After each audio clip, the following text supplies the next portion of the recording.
Welcome, everybody. Thank you for joining us. This is the fifth class of the People's School of DC's introduction to white, racism and white privilege. If my name is Josh Singer, and if you want to learn more about this course, definitely check out the introduction video that we have at it's the same video for every one class. It kind of talks about why we're doing this course and how we're the context that we're creating around this course. So a couple quick updates. If you haven't heard yet, we started out doing live webinars, but it got too much just dealing with COVID. Kids. I got a little one that doesn't, little 8-month-old that doesn't sleep, and a 3.5-year-old about to start pre-K, 3 all online. So, and at the same time, we got a full-time job and all different things. So, my capacity, what I thought my capacity was going to be at, is much smaller. So, I temporarily stopped doing online, stopped doing the live webinars, and I'm just recording these classes a little bit at a time and then sending it out to anyone. So, if you registered for the live webinars or to receive the recordings, as long as you registered, you'll get a recording of this course. And at the same time, I'm committed to finishing, trying to stay on the schedule, but it's a lot right now. So I'm actually, I was planning on doing 3 classes a month. More likely, it's probably going to be 2 classes a month, like 1 class every 2 weeks. So if you haven't seen, recording in a little bit, it's just because I'm trying to find the time to record it. It's just like a crazy time right now. I'm sure for everyone right now. But anyway, hey, let's go ahead and get started. Really excited for this class. This is the U.S. Foundation of White Supremacy class. This is a very important class because we're going to be basically talking about like the first century of the creation of this country, from the late 1700s up until about 1900s. Next month we're going to really dive into the 20th century and talk about redlining, housing discrimination, mass incarceration. So all that stuff's going to be in the next couple of months. But this class is really just about the foundations of this country, how this country was built, and not just to our typical. I mean, we teach this normally through a Eurocentric, whitewashed, American exceptionalism. Our founding fathers were amazing, came up with all kinds of great ideas, and built a really amazing democracy. And there's a lot of truth in that, but there's a lot of whitewashing and omission of other perspectives and other histories. So this isn't about like covering up history, replacing it. This isn't about trying to push white guilt or trying to be unpatriotic, or any of that. This is about understanding the multiple perspectives around the creation of our country. This is about holding space for multiple narratives. The creation, our Declaration of Independence, meant one thing for white colonial elites, and that's the thing that we're taught about. But it also meant a completely different thing for enslaved Black people, for indigenous people, for women, for poor white people. So this isn't about fighting which narrative is right. This is about opening ourselves up to understand history and understand multiple narratives of our history, because it's in those narratives. It's mainly in the narratives that we don't teach that really we're going to find the solutions to what we're dealing with today. I mean, I used to teach high school history. Like I say this all the time. The history that we teach, the Eurocentric whitewashed history, if that's all you get, it's impossible to really understand what we're struggling with today, with systemic racism, with patriarchy, with capitalism, all these different systems that if you're only taught American exceptionalism, it's going to be confusing why people are in the streets right now marching. Or it can be confusing why people are asking for additional policies and reparations and things like that. But if we get the history of this country, all that stuff makes a lot of sense. So that's what we're goal today is just kind of opening up to multiple perspectives around the history of our country. So okay. So, I'm going to start out, just playing 2 quick videos. The first one's going to be about Nicole Hannah-Jones and her 1619 project. And the second one's going to be about a quick one from Brian Stevens about the Equal Justice Initiative and this lynching memorial, or what they call the National Memorial for Peace and Justice that he created in Alabama. And both of these projects are about kind of like bringing additional perspectives and helping us better understand the foundations of this country. And not only that, but how those foundations that were not taught are directly linked to the realities that we're facing today. So the first video, like I said, is by Nicole Hannah-Jones. She started this project last year called the 1619 Project. Hopefully you heard about it, but if you haven't, definitely need to check it out. Or if you have heard about it and not read the articles, I think there's maybe like 10 articles. They put it all in this like giant magazine that they passed out, the New York Times, but then you can also find the articles online as well, and they're really amazing articles. And it's really about the idea behind this was the first enslaved people were brought to America in 1619 and were sold, and that to a lot of people that is really our founding moment. That the moment is more important, and especially about shaping our modern day realities than in 1776. And all these other foundational moments that we teach. So and it's really you can see because there's a lot of like mainly white historians who've been teaching this top-down Eurocentric American exceptionalism perspective. A lot of them are pretty angry about this project. They got a lot, you could follow along on this, but this is important because it's we need to open it. I mean, they're trying to dominate this narrative that this has to be this one narrative. And what this project does is kind of opening up to multiple narratives and start understanding, how the creation of this country affected a lot of people, not just white rich people. So, all right, so I'm gonna play this video and she's gonna talk a little bit more about it. She's on some morning talk show host, kind of explaining the whole goals and premise around the 1619 Project. All right. In a special new issue, the New York Times Magazine is launching a series called the 1619 Project. It marks the 400th anniversary of the arrival of the first enslaved Africans in the colony of Virginia. The series examines the ways the legacy of slavery continues to shape this country. The Times says the project aims to reframe American history and place the consequences of slavery and the contributions of Black Americans at the very center of the story we tell ourselves about who we are. The journalist behind the project is New York Times Magazine domestic correspondent Nicole Hannah-Jones. Nicole, good morning. Thanks for being here. Good morning. Can you tell us about the genesis of this project? Where did you come up with the idea? Sure. So I've been thinking about the year 1619 since I was in high school, and I came across that date in a book called Before the Mayflower. And I just was struck by how people of African descent had been here that long, and I never knew that date and never heard about it. Right. So as the anniversary was approaching the 400th year, I thought that this was a time to actually assess what has that legacy been, and to bring this year, 1619, to most American households where it was probably going to pass without them knowing about it. You say 1619 is as important as 1776? Yes. Our decision to buy that first group of 20 to 30 Africans would influence almost everything that would follow after. I think it is foundational. It is as foundational to who we became as a country as our decision in 1776 to break off from the British. You say Black Americans are the most American of all and are true founding fathers. Can you walk us through from that first ship to today, how we're still seeing the signs?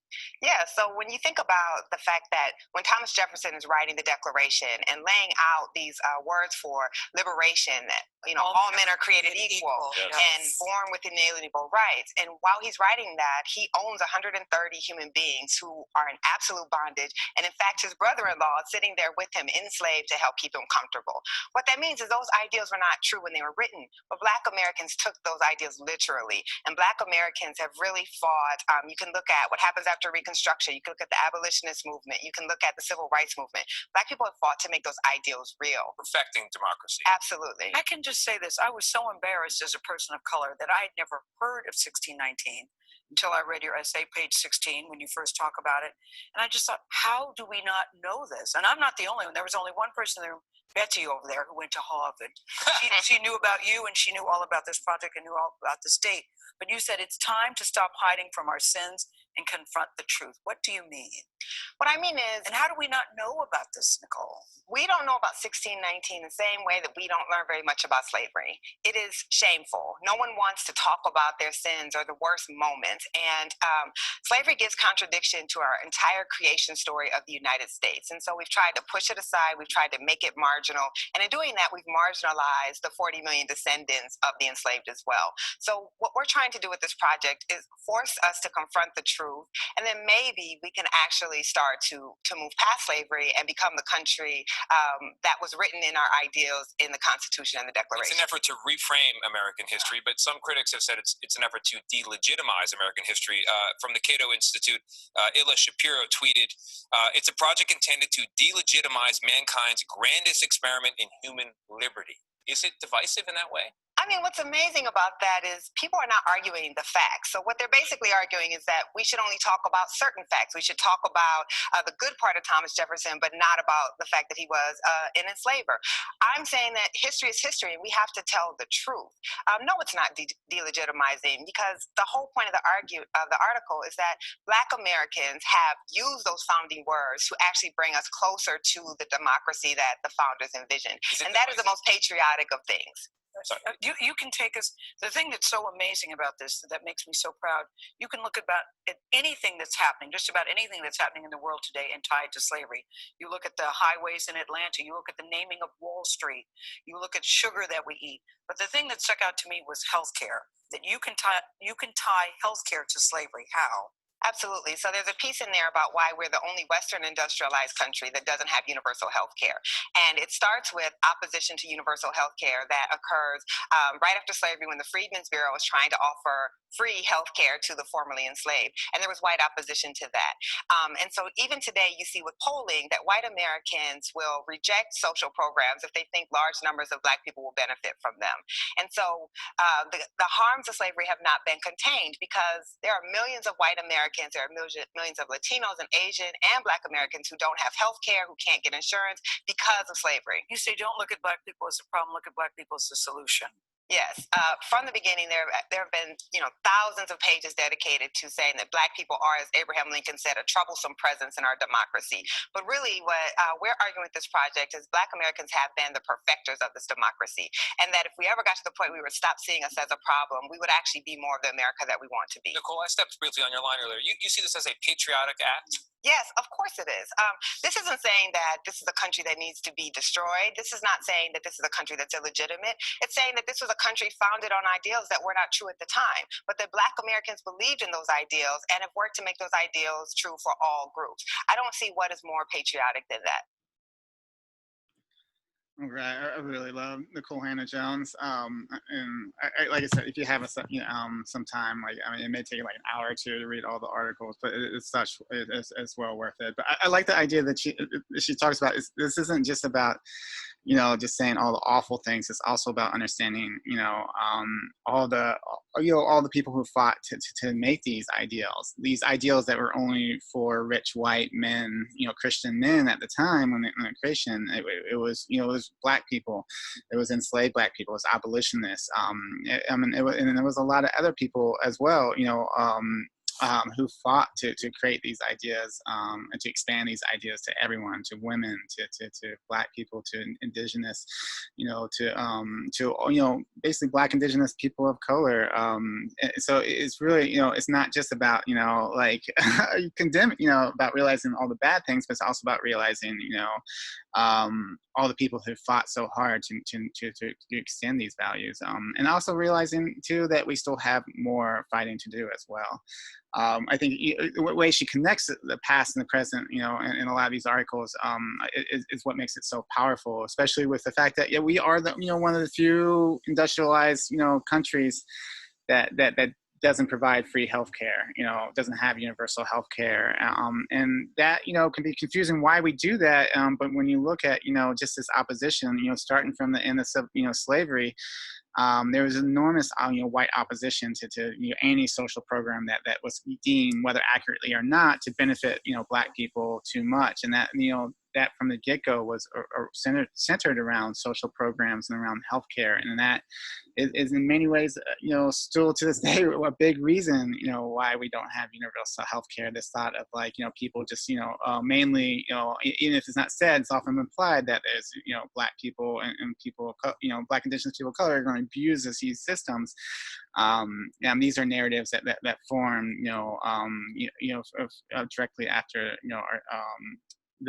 directly after we ended slavery. So understanding a lot of these narratives that formed, that continue to this day, prevent us from providing basic human needs to everyone in our country. The second video I'm going to play, Brian Stevenson.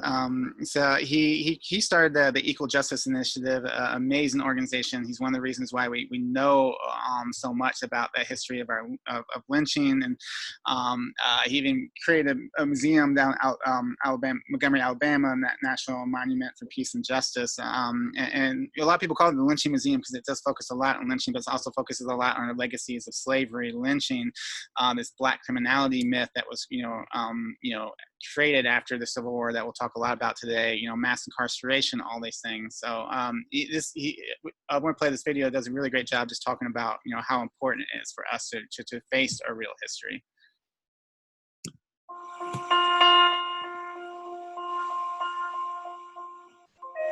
We have been practicing silence about our history for a very long time. In this country, we don't talk about slavery, we don't talk about lynching, we don't talk about segregation. We have a hard time talking about race, and it has burdened us. We don't think it's odd that we don't talk about this history. We actually think it's odd when somebody tries to talk about it. If we react to the effort of trying to talk about it as if that's the threat, not our continued silence. We're doing a lot of damage to each succeeding generation. It's the 21st century, and there's still a presumption of dangerousness and guilt that gets assigned to Black and brown people in this country.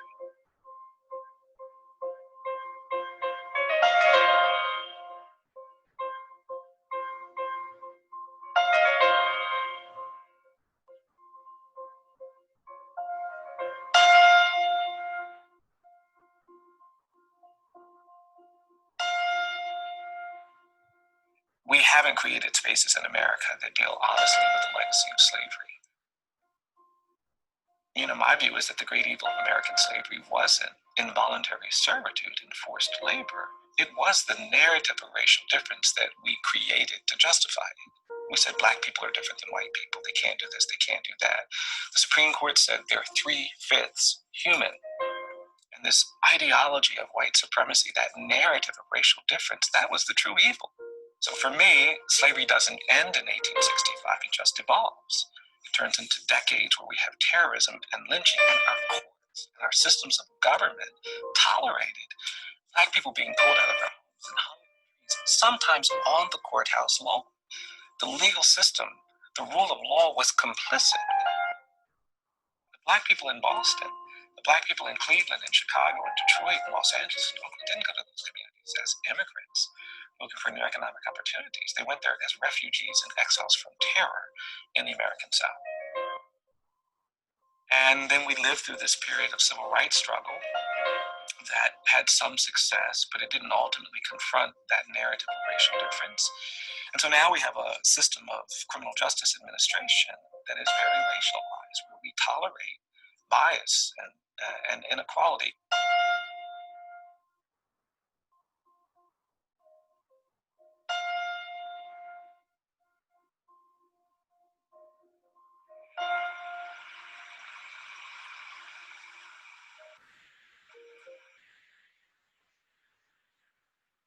We started out as an organization trying to provide legal services to people on death row. We had a large number of people sentenced to death in the state of Alabama. It's a state that doesn't have a public defender system. And so many people on death row can't find the legal help they need. And so we started this project in Alabama because there was a desperate need for that.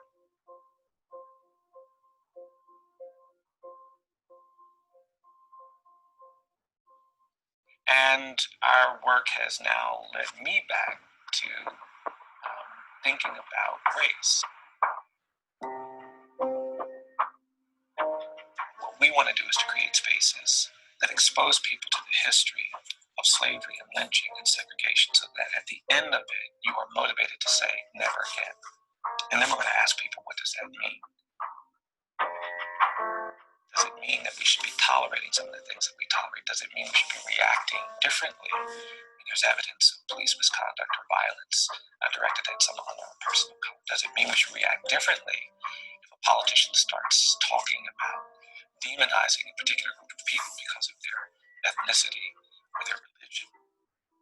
If we can do that, then the legal work we're trying to do, the reform work we're trying to do, just becomes a lot more cheap.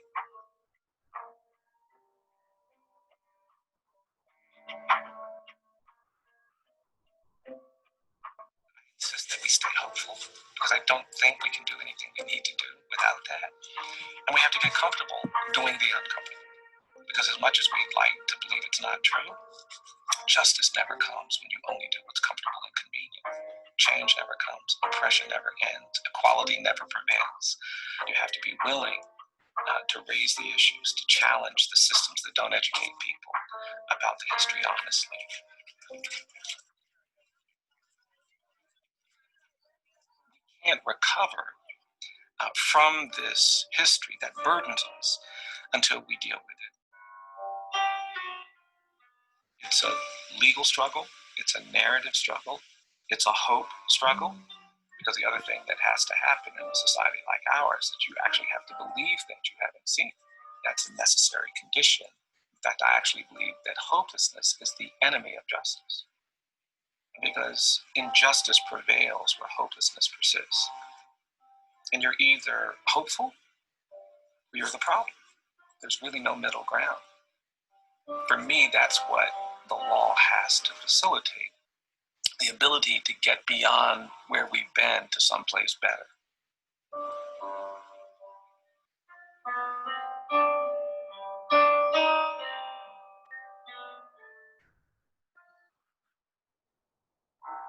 All right. Cool. So that video was done by Harvard Law. That's why Brian Stevenson is a graduate from Harvard Law. But a couple of things that I just really found powerful were, when at first, in the beginning, when Brian said that, the great sin of slavery isn't so much, the actual slavery, but it's the idea of racial difference, the idea that to justify slavery, we created these ideas that Black people were inferior and they were dangerous and criminalized, and that is the legacy that has invaded every institution afterwards, and we see that realities of that to this day. And I really like how he talked about how a lot of this, because it's hard to make that connection sometimes between learning, this history and then what do we do now. And he said, like, a lot of this is just having different reactions. Like, once we understand our history, it's just, it can be, how to make change is just simply having different reactions when we're exposed to, criminal justice systems that have clear racial biases, instead of just, brushing it aside, realizing this is something that we need to dismantle, organize around, and reform or dismantle, or understanding, when there are politicians that are trying to scapegoat, Black Indigenous people of color, realizing this is something that has been happening all throughout our whole history, and having different reactions, understanding like that, and that, that is the first step of just having these different reactions when we see these things that repeat, or that happen all throughout our history and continue to repeating. That's the first step of connecting our real history to starting to make a different society. All right. So last couple of things I want to talk about real quick. It's just some ideas that have been evolving around history. And because again, we talked about, like, we've been taught one history, and now over the next couple of hours, we're going to be exploring other perspectives on history. So it's important to kind of, we're going to have a couple of slides just talking about how to make room for those different perspectives, and how, and different evolving trends as well. A big one, this has been occurring in the last couple of years, is kind of pushing towards finding more powerful language. We talk about decolonization as kind of dismantling a lot of colonial systems. A lot of colonial systems, a lot of power was derived from language and the way they either humanized or dehumanized people through a language. And a big one is when we talk about people, slavery. Instead of saying calling people who were enslaved, slaves, we call them by their condition that they're experiencing. When we say, Thomas Jefferson owned a bunch of slaves, it kind of it dumbs down what that really means. It's just it's just more about, these people were destined to be slaves, their property, and Thomas Jefferson was just doing what people do in that time period. But when we start kind of changing that and humanizing those people, we start saying Thomas Jefferson owned and enslaved people. So he owned enslaved people. So it's more about humanizing these people. They're not property. They weren't people destined to be slaves. They were human beings with feelings and families and emotions and they had something, and they were experiencing some horrific thing, enslavement. There's a big push, instead of saying slaves, to start saying enslaved people, because that really it doesn't dumb down what it meant to enslave people. It wasn't just that our founding fathers owned slaves. Our founding fathers, were trafficking human beings, enslaved people. So that's really important to understand. And so it's a push, especially if you're a teacher or you're teaching about these things or talking about these things, think like slavery, try to say enslaved people instead of slaves. And the same on the other end, instead of saying slave owners or slave masters, that just, kind of again avoids what was really happening. Call them enslavers. The reality. This is the real reality of enslavement. Another one too is kind of getting away from this term African American and kind of focusing on Black people. I'm going to read this quote that does a really good job kind of explaining that. First, let's get familiar with the term diaspora, which is used to refer to the group of people dispersed all over the globe. The Black diaspora is huge. Black folks live, are born, and have their children in many, many countries across the world. And how did that come to be, you ask? Well, slavery. And contrary to what Americans may assume, the majority of enslaved people were taken to continents outside of North Africa. In fact, of the estimated 11.2 million Africans and kidnapped and put into slavery between 1502 to 1866, only 388,000 went to the United States. The rest were mainly brought to Caribbean and Central and South America. The term African American is typically applied to Black folks whose ancestors were forced into slavery in the United States. It's a term that can be pretty exclusionary to the rest of the African diaspora. Afro-Latinx folks from the Caribbean, African immigrants to the States, among others. So this idea that realizing, about what this really meant, this wasn't just like they brought some enslaved Black people, from Africa to the U.S. This was an international thing where Black people were kidnapped and shipped all over the world. So by just saying African American, that kind of lumps everyone into one, category, and assumes that their historic path, when in reality, a lot of them had many different historic paths throughout the world. So that's why we try to use Black people instead of African American, to kind of recognize that and not try to put all Black people into this one category of history. And another one is use capitalizing Black, versus using lowercase. And I read this quote that summarizes: the capital B makes sense as it describes a race, a culture group, and that is very different from the color in a box of crayons. So the big thing that we've been talking about throughout this course, and we'll continue to talk about, is the fact that race, it has very little to do with skin color. It has to do with racial hierarchies backed by institutions and laws and privileges. Various different groups of people who had white skin were considered white and not white throughout our country based on their racial hierarchy, and based, the Irish and Jewish people, it took them a long time before they were considered white, despite the fact that their skin was white. And same with Black people. There are people that have black ancestors but have white skin, but throughout our country, majority of our country had really harsh laws like one drop rule, where if you had just one ancestor that was black, even though you had white skin, you were considered black. So that's why it's important. This isn't about color. This is about racial hierarchies, and so that's why it's important to kind of capitalize this in the black word, and not just make it like a keep it lowercase. It's more like, oh, we're just talking about the black color. And then we talked a little bit about this people of color versus Black Indigenous people of color. So I'll read this from the Sunrise Movement. The term Black Indigenous people of color stands for Black Indigenous people of color. It is meant to unite all people of color in the work for liberation, while intentionally acknowledging that not all Black people of color face the same levels of injustice. By specifically naming Black Indigenous people, we are recognizing that Black Indigenous people face the worst consequences of systemic white supremacy, classism, and settler colonialism. Sorry for reading that fast, but that ultimately, that just comes about, that recognizes the foundation of our country, and our foundation, this country was built on anti-Blackness and anti-Indigenous. Not to say that, we're going to talk about a lot of different, really horrific histories that Asian Americans and Latinx Americans face.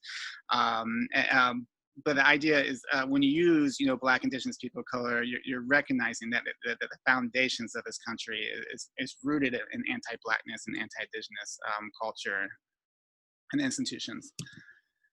A big concept that we're going to talk about today is the idea of presentism versus whitewashing. So presentism is this idea that you can't judge people in the past using the same values of the present. And I'm not going to argue. I mean, I just be honest, I don't necessarily agree with that, but I'm not here to argue that.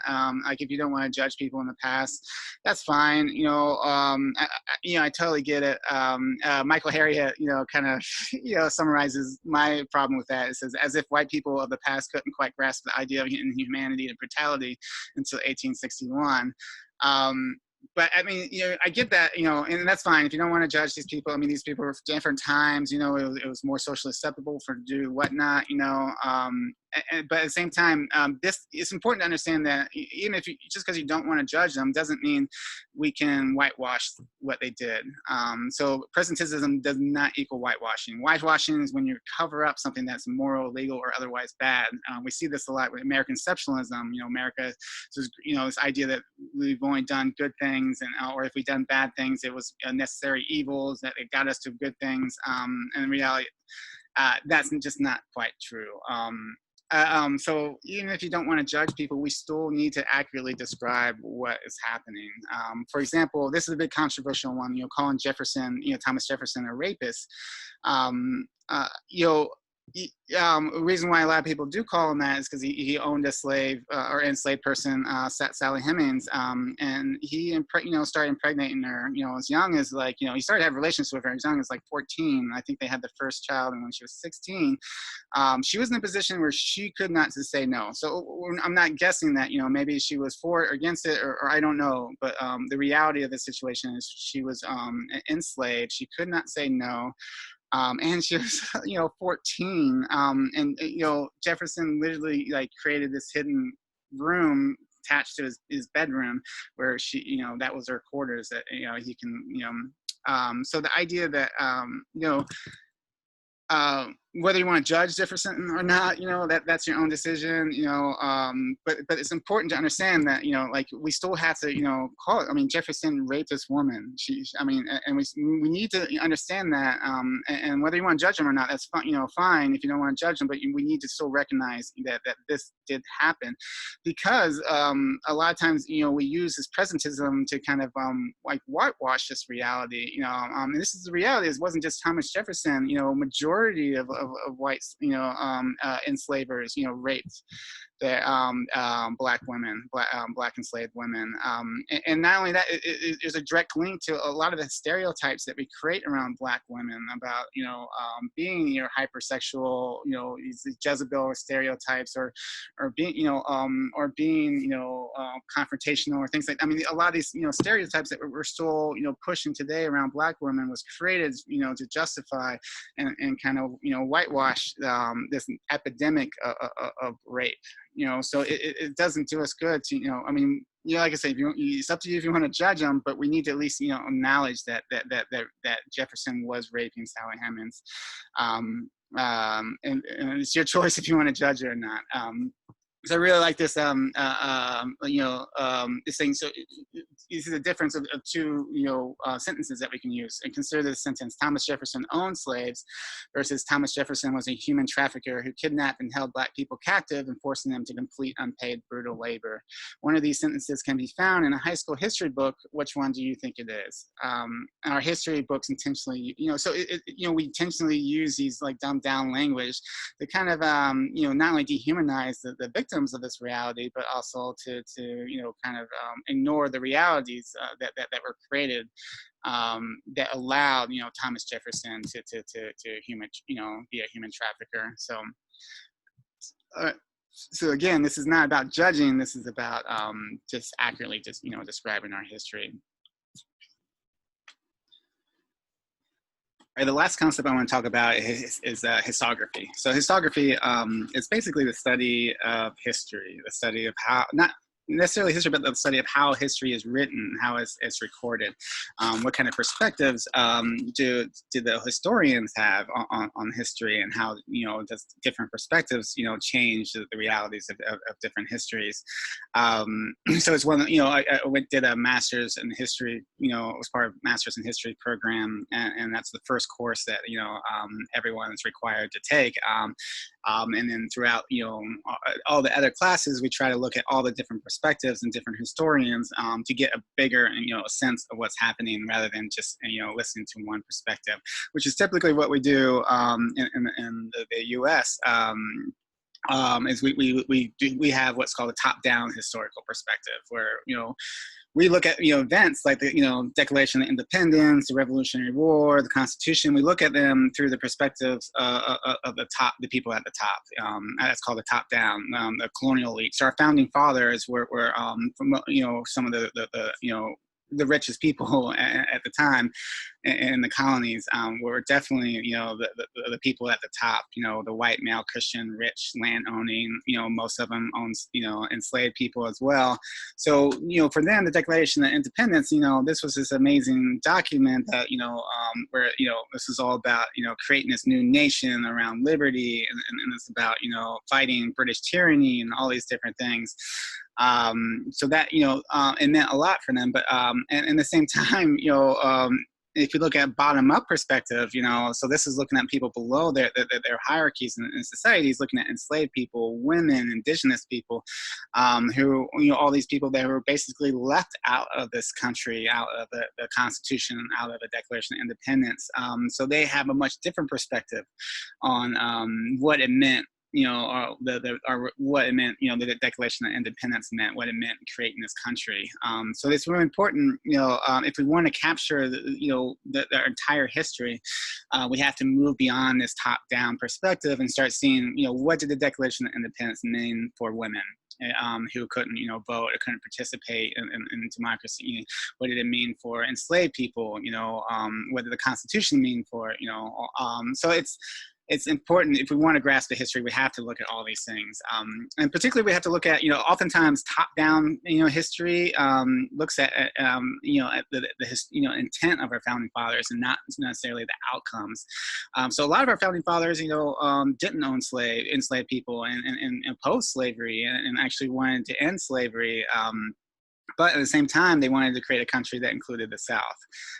So they negotiated a lot with them, and ultimately they valued, including, they would rather include the South and give the South all kinds of powers around, like the 3/5 compromise that enslaved people were considered 3/5 of vote, which gave an enormous amount of power to the slave owning states, slave states. So our Constitution, we essentially created a slaveocracy, because not everyone owned slaves, not all everyone, all our founding fathers owned slaves, but we essentially gave the most power to slave owning states. They had the most they had extra representation because for all the enslaved people. They had more power in electoral college. They were able to, and they used that to create the institutions around. They created institutions, for the next century around protecting slavery. So that's, it's important that was the outcome. So yes, the intent with a lot of these founding fathers was about creating liberty. The outcome was our country, robbed many people of liberty. Our Constitution robbed many people of liberty. So a lot of times, whether we do top down or bottom up, that can, change between, are we looking at the outcomes of these moments? Are we looking at what they intended, why, what was their intention of this revolution versus what was the outcome of this revolution? And that's important to understand as well. And it's important, this isn't just to remove, the top-down history. There are important things that can come from the top-down history, but it's also about making room for lots of narratives. So let's look at all the narratives. Yes, let's understand how the colonial elites looked at our country, but also look at how the people on the bottom looked at this, the foundation of this country as well. So let's make room for multiple narratives, and then there we can create a larger narrative of what it meant for everyone. So I really like this meme. This is from this Jodi Kantor's daughter's classroom. Said, always ask yourself who writes the story, who benefits from the stories, and who is missing from the stories. And that's essentially historiography. That's the questions that historiography asks. Is those three questions. So if you're wondering, so if you read a new history, it's always good to ask you these three questions, and that will help you understand why that history was written in the first place. And the last, I just want to end this quick intro on different history concepts with this idea. One of the reasons why we talked about these different concepts is basically summarized with this awesome James Baldwin quote: "White people are trapped in a history they don't understand," and that's the reality that we're living in today. When we teach this white, Eurocentric, American exceptionalism history that basically ignores most of the realities that people experience throughout our country. I mean, if that's all you're taught, then the realities of today, it can be very confusing. Why? I'm sure there's a lot of white people right now that do not understand why Black people are marching in the streets to this day. They do not understand defund, the police movements. They do not understand things like affirmative action and reparations. And if you get these histories and you understand that the historical realities of multiple perspectives, then all that stuff makes sense, and it makes perfect sense, but if you don't get that, it could be a confusing time right now, and unfortunately that can also be the scary time as well, because I mean, a lot of people, a lot of political powers take advantage of that ignorance, and they feed us false narratives that Black people are just lazy, and that's why, or they're criminals, and that's why we need a police state, or sell us narratives about why we can't have, why can't we have universal health care? This is insane that we don't have universal health care when the rest of the industrial world does.